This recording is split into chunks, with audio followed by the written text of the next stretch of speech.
ఇప్పుడు ఈ డ్వార్ఫ్స్ అందరూ ప్రశాంతంగా కూర్చుని పార్టీ చేసుకుంటుంటారు, ఎందుకంటే విల్ ఈ ఫైట్ గెలిచాడు. ప్రొఫెసర్ వర్క్ వారందరితో మీకు చాలా థ్యాంక్స్, మీరు విల్ జాగ్రత్త బాగా చూసుకున్నారు మరియు అతనికి చాలా సపోర్ట్ కూడా చేశారని చెప్తారు. డోనన్ ఆయన్ని అడుగుతాడు, నువ్వు టవర్ కోసం సెలెక్ట్ అయ్యావా?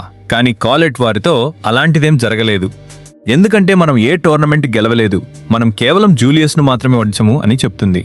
దాంతోపాటు ఆమె ఇదంతా షియాన్ తప్పు, అతను లాస్ట్ మూమెంట్లో మా సపోర్ట్ వదిలేశాడు అని చెప్తుంది. రోస్టీ వాళ్ళని అడుగుతాడు, కానీ మీ మూడో సాథి ఎక్కడ ఉన్నాడు? నేను అతన్ని రమ్మని ఇన్వైట్ కూడా చేశాను, కానీ అతను వద్దన్నాడు అని కాలెట్ చెప్తుంది. కాలెట్ ఇలా అంటుంది, జూలియస్కు తను దేనికైతే డిజర్వ్ అయ్యాడో అదే దొరికింది, మరి మనం ఇక్కడ పార్టీ చేసుకుంటున్నాము, ఇది ఏమైనా తప్పా అని అడుగుతుంది. ప్రొఫెసర్ వర్క్ ఆమెతో, నేను నిన్ను ఇంతకు ముందు కూడా ఆపలేదు మరియు నేను నిన్ను ఇప్పుడు కూడా ఆపను, అయినా విల్ టోర్నమెంట్లో పార్టిసిపేట్ చేశాడు మరియు అతను ఏం చేయగలడో అందరికీ తెలిసిపోయింది. కాబట్టి ఇప్పుడు చూడాల్సింది ఏంటంటే అతను రేపటి నుండి అన్ని విషయాలను ఎలా హ్యాండిల్ చేస్తాడు అనేది అని చెప్తారు. మరుసటి సీన్లో మనం చూస్తాము, స్టూడెంట్స్ అందరూ ఒక టీం క్రియేట్ చేసుకుంటుంటారు, ఎందుకంటే వారు ఒక వారం రోజులు డంజియన్కు వెళ్ళాలి మరియు వారికి ఒక స్ట్రాంగ్ టీం కావాలి. అందుకే వారంతా విల్ దగ్గరికి వచ్చేస్తారు, ఎందుకంటే విల్ స్ట్రెంగ్త్ ఎంత ఉందో వాళ్ళకు తెలుసు. వారు రాగానే విల్ను చుట్టుముడతారు. కానీ భయ్యా, కాలెట్ విల్ ముందుకు వచ్చి వీరందరికీ గట్టిగా చెప్పడం స్టార్ట్ చేస్తుంది, మీ అందరికీ సిగ్గు లేదా? మొదట మీరు విల్ను చాలా బుల్లీ చేశారు, ఈరోజు మీరంతా అతని ముందు నిలబడ్డారు, తను మీ టీంలో జాయిన్ అవ్వాలని చూస్తున్నారు. చూడు, విల్కు కూడా ఈ విషయానికి కోపం వస్తుందని అనుకుంటారు, కానీ అతను అరే లేదు, వీరంతా నన్ను ఇన్వైట్ చేయడానికి ఇక్కడికి వచ్చినందుకు నేను చాలా హ్యాపీగా ఉన్నాను అంటాడు. అప్పుడే ఒక అమ్మాయి ముందుకు వచ్చి విల్ చేయి పట్టుకుంటుంది, నువ్వు నాతో రా, మనమిద్దరం డంజియన్కి వెళ్దాం మరియు మనమిద్దరం క్రెడిట్ సగం సగం పంచుకుందాం అంటుంది. కానీ భయ్యా కాలెట్ ఆమె చేతిని విదిల్చేసి వెనక్కి నెడుతుంది. రేపు ఇతను నాతో పాటు షాపింగ్కి వస్తున్నాడు, కాబట్టి నువ్వు ఇతనికి దూరంగా ఉండు, ఇతను ఫ్రీగా లేడు అని చెప్తుంది. కాలెట్ తన రూమ్కి వచ్చి చాలా గట్టిగా అరుస్తుంది. అందరికీ తామిద్దరూ రేపు డేట్కి వెళ్తున్నట్టు అనిపిస్తుందేమో అని ఆమె అనుకుంటుంది. ఆమె రూమ్మేట్, ఆమె పేరు రోజ్, ఆమె ఇక్కడికి వస్తుంది. నేను విన్నాను నువ్వు మరియు విల్ రేపు డేట్కి వెళ్తున్నారంట కదా? అరే లేదు, అలాంటిదేం లేదు అంటుంది కాలెట్. సరే, నువ్వు వెళ్తున్నా సరే, నువ్వు ఏదైనా క్యూట్గా వేసుకోవాలి, తద్వారా అబద్ధం కూడా నిజంలాగా అనిపిస్తుంది అని రోజ్ చెప్తుంది. ఇటువైపు విల్ ఆ సామాన్ల లిస్ట్ రాసుకుంటుంటాడు, దేనైతే అతను రేపు తీసుకురాబోతున్నాడో. రోస్టీ అతన్ని అడుగుతాడు, కానీ రేపు ఎలాంటి క్లాస్ లేదు కదా, మరి నువ్వు ఎందుకు స్టడీ చేస్తున్నావు? నేను కేవలం కొన్ని సామాన్ల లిస్ట్ రాస్తున్నాను, అవి నాకు ముందుకు ఉపయోగపడతాయి అంటాడు. విల్ సీన్ మారగానే మనం చూస్తాము, కాలెట్ చాలా బాగా రెడీ అయిపోయింది మరియు ఆమె విల్ కోసం ఇక్కడ వెయిట్ చేస్తుంటుంది. ఆమె ఆలోచిస్తుంది, ఇది ఒక డేట్ కాకపోయినా నేను దీన్ని ఒక డేట్ లాగా మార్చాలి అని. విల్ కూడా ఇక్కడికి వచ్చేస్తాడు. అరే వాహ్, నువ్వు నాకంటే ముందే ఇక్కడికి వచ్చేసావు అంటాడు. విల్ ఆమెను పొగుడుతూ, ఈ డ్రెస్ నీకు చాలా బాగుంది, దాంతోపాటు ఈ హెయిర్ స్టైల్ కూడా నీకు సూట్ అవుతుంది, నిన్ను చూసి చాలా సంతోషంగా అయిపోయింది అని చెప్తాడు.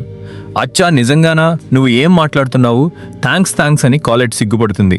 కానీ భయ్య అప్పుడే కబాబ్లో హడ్డీలాగా రోస్టీ ఇక్కడికి ఎంట్రీ ఇస్తాడు. అతను, సరే మీరిద్దరూ షాపింగ్కి వెళ్తున్నారు కదా, నేను కూడా మీతో పాటు వస్తాను అంటాడు. అయ్యో అమ్మా, వీడు ఎందుకు మధ్యలో వచ్చాడు, వీడు నా ప్లాన్ మొత్తం ఖరాబ్ చేసేలా ఉన్నాడు అని కాలెట్ అనుకుంటుంది. ఇప్పుడు భయ్య రోస్టీ పూర్తి షాపింగ్లో వెళ్తూనే ఉంటాడు. కాలెట్ ఇది చూసి అతనిపై చాలా కోపడుతుంది. అతను నిజంగా నీ రూమ్మేటేనా? అతనికి ఫేస్ చాలా బాగుంది, ఒకవేళ అతను హీనా లేక షీనా అని అడుగుతుంది. అరే లేదు, అలాంటిదేం లేదు, రోస్టీ కేవలం నా రూమ్మేట్ మాత్రమే, అతను నా జాగ్రత్త చాలా బాగా చూసుకుంటాడు, ఇంకేం లేదు అంటాడు. విల్ రోస్టీ వీరిద్దరి కోసం డ్రింక్స్ తీసుకుని ఇక్కడికి వస్తాడు, కానీ అతను తన కోసం డ్రింక్ తీసుకురాడు. రోస్టీ ఇలా అంటాడు, నేను విల్తో షేర్ చేసుకుంటానని. కానీ కాలెట్ అతనితో, నువ్వు నాతో షేర్ చేసుకోవచ్చు విల్, నీకు ఏదో పని ఉంది కదా, నువ్వు ఒంటరిగా అక్కడికి వెళ్ళవచ్చు అని చెప్తుంది. విల్ ఇక్కడి నుండి వెళ్ళిపోగానే రోస్టీ కాలెట్తో, నేను నీకు ఒక విషయం చెప్తాను, నేను విల్ను నీకంటే ఎక్కువగా ప్రేమిస్తున్నాను మరియు నువ్వు నా ముందు ఏపాటిదానివి అని చెప్తాడు. కాలెట్ అతనిపై చాలా కోపడుతుంది. అబ్బే ఓయినల్లి, నాకు దూరంగా ఉండు, నేను విల్ను నీకంటే ఎక్కువగా ప్రేమిస్తున్నాను, నువ్వు ఎప్పుడైనా అతనితో కలిసి పడుకున్నావా అని అడుగుతాడు రోస్టీ. లేదు, అలాంటిదేం జరగలేదు అంటుంది కాలెట్. అయితే చూడు, నేను అతన్ని నీకంటే ఎక్కువగా ప్రేమిస్తున్నాను మరియు అతను నాకు చాలా క్లోజ్గా ఉన్నాడు అంటాడు. దారిలో వెళ్తుండగా విల్కు లియానా కనిపిస్తుంది. అతను ఆమెను చూసి ఆలోచిస్తాడు.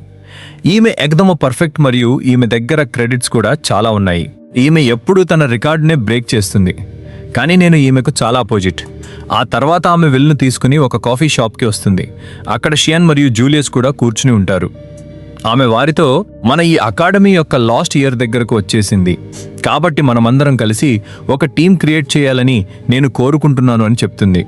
సరే, ఈ ఫ్లంకీ ఇక్కడ ఏం చేస్తున్నాడు? నేను ఇతన్ని ఫ్రీజ్ చేయాలని అనుకుంటున్నావా అంటాడు జూలియస్. అరే యార్, వీరిద్దరూ నన్ను చాలా ద్వేషిస్తారు, మరి వీరు ఇక్కడ ఏం చేస్తున్నారు అని విల్ అనుకుంటాడు. షియాన్కు విల్ మీద చాలా కోపం వస్తుంది. అతను అతని కాలర్ పట్టుకుంటాడు. కానీ అప్పుడే విగ్ తన మ్యాజిక్ను ఉపయోగిస్తాడు.